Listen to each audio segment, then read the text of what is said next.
Hi friends, आज हम लोग करने जा रहे हैं chapter 1 Salvatore written by W Somerset मॉगन। इससे पहले कि हम स्टोरी में जाएं, मैं थोड़ा सा इसका बेसिक्स बता दूं। ये स्टोरी एक लड़के के बारे में है जिसका नाम सेल्वेटोर है। और ये स्टोरी में ये जो लड़का सेल्वेटोर है, ये कोई बहुत बड़ा हीरोइक कैरेक्टर नहीं है। He is a simple guy जो कि बहुत ही सिंपल किस्म का लाइफ जीता है and very honest and down to earth person he is. अब क्वेश्चन आता है कि इतना सिंपल है तो ये स्टोरी कैसे बना। स्टोरी में जनरली वी एक्सपेक्ट कि कोई हीरो होगा, कुछ हीरोइक डीड्स होगा।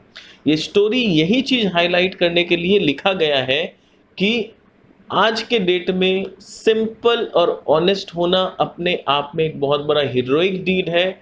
और बहुत रेयर और बहुत कम लोगों में इतनी सिंप्लिसिटी और इतनी अच्छाई, इतनी गुडनेस पाई जाती है। इसीलिए देखो, स्टोरी का पहला लाइन में ही ऑथर ने क्या लिखा है, I wonder if I can do it. यानी ऑथर एक तरह से बोल रहा है कि क्या मैं कभी सेल्वेटर जितना गुड हो सकता हूं। The story is highlighting on the goodness of a person named Salvatore. तो पढ़ते हैं इस इंसान की लाइफ के बारे में, इसके कैरेक्टर के बारे में। तो let's start with our story. I knew Salvatore first when he was a boy of 15 with a pleasant face, a laughing mouth and a carefree eyes। तो ऑथर कहते हैं, राइटर, कि सेल्वेटर को मैं तब से जानता हूं जब वो 15 साल का था। विद अ प्लीजेंट फेस, बहुत ही हंसमुख चेहरा था उसका। And laughing mouth and care free eyes, बहुत ही टेंशन फ्री, आराम से रिलैक्स रहने वाला इंसान था। He used to spend the morning lying about the beach with next to nothing on, and his brown body was as thin as a rail। बोल रहा है कि वो अपना जो मॉर्निंग था, use to spend the morning lying about the beach, beach के आसपास ऐसे ही लेटा रहता था। विथ नेक्स्ट टू नथिंग, उसके बगल में और कुछ नहीं, कोई डिस्ट्रैक्शन नहीं, कुछ नहीं। जैसे हम तो आज बीच पे भी अगर जाएंगे तो हम लोग बीच का मज़ा कम और मोबाइल में ज़्यादा लगे रहेंगे, right. This is how our life goes. But उसके साथ ऐसा नहीं था। वो बीच में जब रहता था, आराम से पूरा नेचर को एंजॉय करता था। विथ नेक्स्ट टू नथिंग का मतलब है there was no disturbance on the side of his. ठीक है। And his brown body was as thin as a rail. He was full of grace. बोला कि उसका जो ब्राउन बॉडी था, he was a bit dark in complexion and he was full of grace. पर उसका चरित्र जो था, उसमें अपने आप में एक तेज झलकता था। यानी as a person he was a graceful human being. Graceful किसे कहते हैं पहले थोड़ा समझना होगा।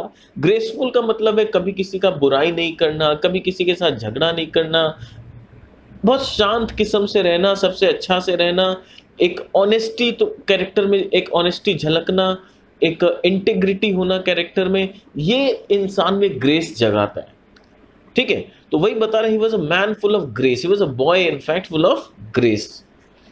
He was in and out of the sea all the time, swimming with the clumsy, effortless stroke common to the fisher boys।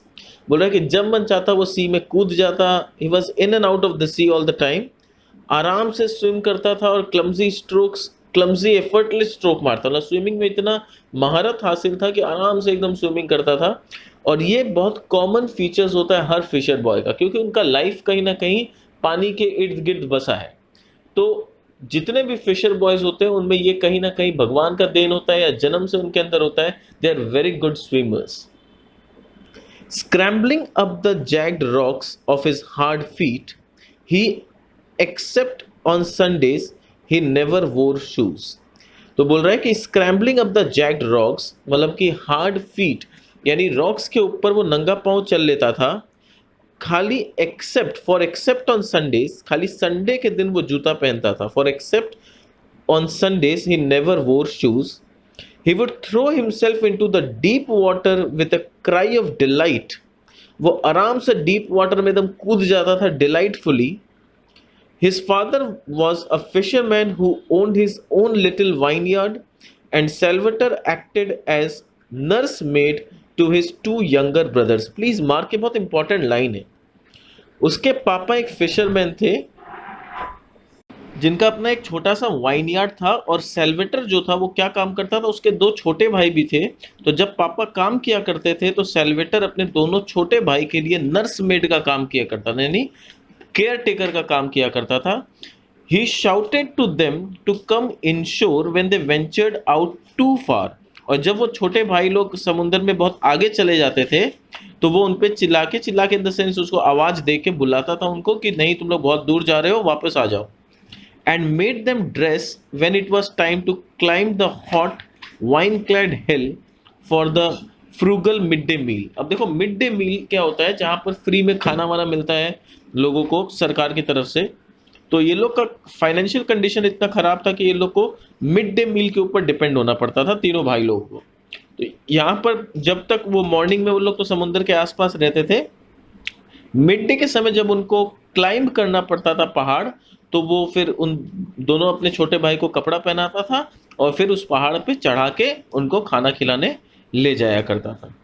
But boys in those southern parts grow apace, and in a little while he was madly in love with a pretty girl who lived on the Grand Marina. बोल रहा है कि but boys in the southern parts, बोले कि ये जो southern part के जो बच्चे होते हैं बहुत जल्दी बड़े हो जाते हैं क्योंकि they are always mature. In a little while he was madly, और फिर बाद में जब वो थोड़ा और बड़ा हो गया तो he was in love with a pretty girl who lived on grand Mirena. Grand Mirena एक एरिया है जहाँ पर एक लड़की रहा करती थी, उससे ये सेल्वेटर प्यार करने लगा। She had eyes like forest pools and held herself like a daughter of Caesars. बोला कि वो देखने में बहुत ही सुंदर थी और अपने आप को बहुत इस तरह से कैरी किया करती थी जैसे सीजर मतलब कोई राजा महाराजा की बेटी हो।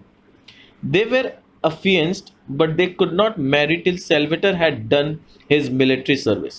अब उसके कंट्री का कुछ नियम होगा कि हर लड़के को जब वो थोड़ा बड़ा हो जाता है तो मिलिट्री सर्विस के लिए जाना पड़ता है। तो जब तक मिलिट्री सर्विस पूरा नहीं हो जाए they were not allowed to marry. तो इसीलिए सेल्वेटर उससे शादी तब तक नहीं कर सकता था जब तक वो मिलिट्री सर्विस पूरा ना कर ले। And when he left the island which he had never left in his life before, और अब वो जब मिलिट्री सर्विस के लिए जा रहा है और वो आइलैंड को छोड़ के जा रहा है जिसे वो आज तक बचपन से कभी नहीं छोड़ के गया है, to become a sailor in the navy of King Victor Emmanuel. वो क्यों जा रहा है, वो नेवी में सेलर का जॉब के लिए जा रहा है, to become a sailor in the navy of King Victor Emmanuel. He wept like a child, वो बच्चों की तरह रोने लगा क्योंकि उसे अपने आइलैंड से, उसे अपने घर से बहुत प्यार था। It was heard for one who had never been less free than the birds to be at beck and call of others। बोला it was hard for one, इसने सेल्वेटर ने हमेशा अपना लाइफ एक केयर फ्री बर्ड की तरह जिया है और अब उसके लिए बहुत डिफिकल्ट होगा कि किसी के ऑर्डर्स को फॉलो करना, उनके बुलाव पे जाना, गुड मॉर्निंग गुड आफ्टरनून करना और एक मिलिट्री का डिसिप्लिन फॉलो करना इसके लिए बहुत डिफिकल्ट होगा। It was harder still to live in battleship with strangers instead of in a little white cottage among the vines. बोले कि आज तक वो एक छोटे से कॉटेज में अपने वाइन यार्ड में रहा है, अपने भाइयों के साथ, पेरेंट्स के साथ, नेबर्स के साथ, और अब उसके लिए बहुत ज़्यादा डिफिकल्ट हो रहा है कि स्ट्रेंजर्स लोगों के साथ जाके एक बैटलशिप में टेंट बना के रहना पड़ेगा। वो उसको बहुत अजीब सा फीलिंग हो रहा है। And when he was assure to walk in noisy friendless cities with streets so crowded that he was frightened to cross them, when he had been used to silent path and the mountains and the sea। अब बोल रहे हैं अब वो जा रहा है कहाँ पर, एक शहर इलाका में जहाँ बहुत पॉपुलेशन होगा, भीड़ भाड़ होगा, नॉइज होगा, सब कुछ होगा।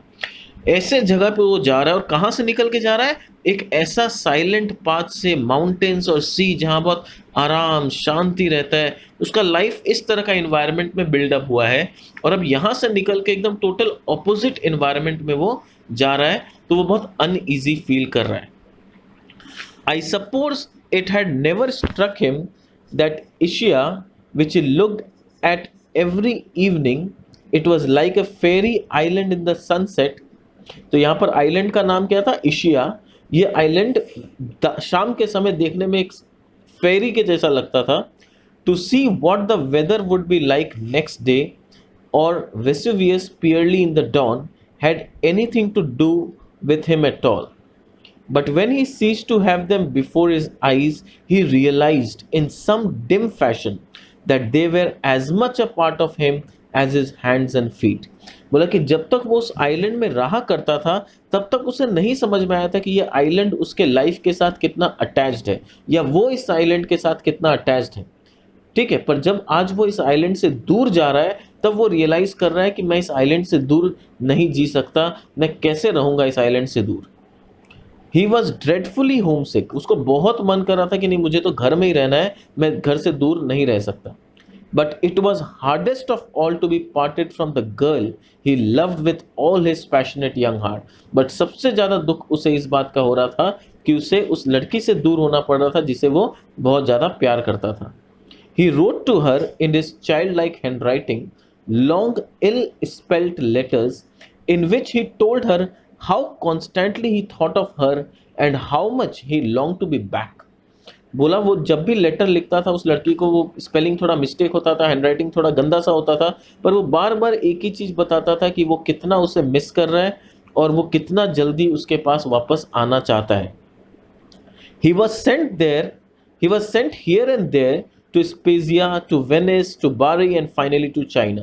उसे नेवी के सर्विस में अलग अलग देश में काम करने के लिए भेजा गया था और last China was the destination.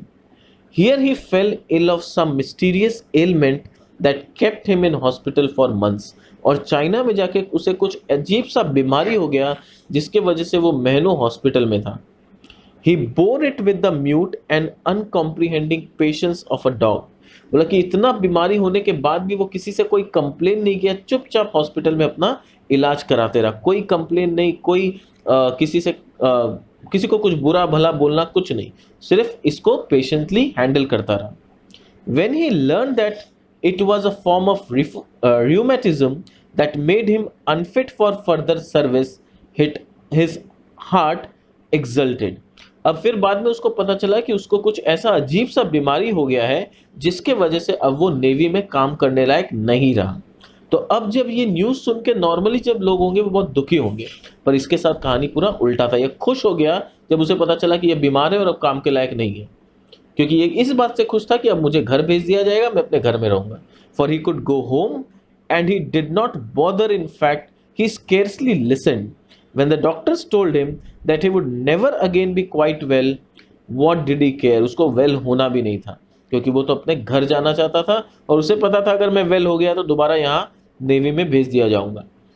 What did he care when he was going back to the little island he loved so much and so well and the girl who was waiting for him? और वो बहुत खुश था कि अब मैं दोबारा अपने घर जा रहा हूँ, उस लड़की के पास जा रहा हूँ जो शायद कितने दिनों से मेरा वेट कर रही है। ठीक है, तो आज के सेशन में यहीं तक रखते हैं। नेक्स्ट सेशन में विल कंटिन्यू फर्दर।